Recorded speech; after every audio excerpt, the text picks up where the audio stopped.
Hey everybody, welcome back to Conscientious Omnivore. My name is Pal. Today we are doing a harvest video. My wife and I were out here and picked a bunch of medlars, picked some green tomatoes that were still left over. There's actually quite a few more still left in the back, which we hadn't seen before. And we cut down the squash. So this is actually a Hungarian variety, and it gets a nice blue color, kind of like, you know, somewhere between these two.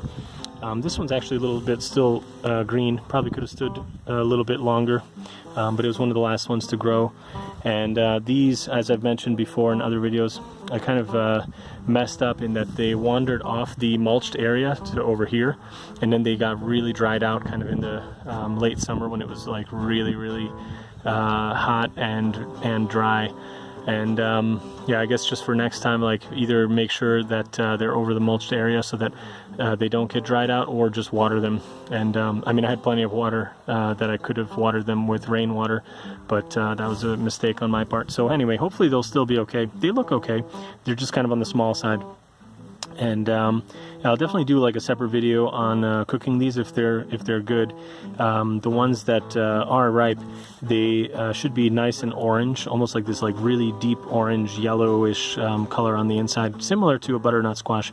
But a lot of people like these because they're supposedly even a little bit sweeter. Personally, I find that it's very variable. So like some of them have been great that I've bought in the store. Some of them have been not so great. I'm curious what these are going to be like. So got a few squash, the tomatoes, and a bunch of medlars.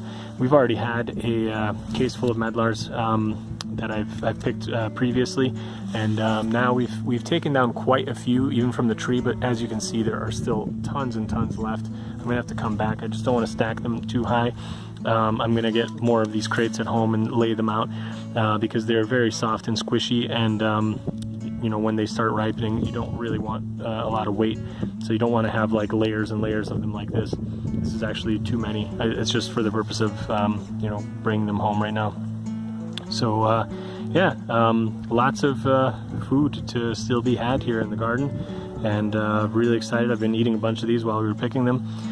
Some of them are actually quite good now and quite edible. So yeah, it's really cool. Hope you guys are having a good fall harvest. For anybody who's planted stuff, you know, that's late, you know, late blooming or late harvesting kind of food. And see you guys in the next one. Bye.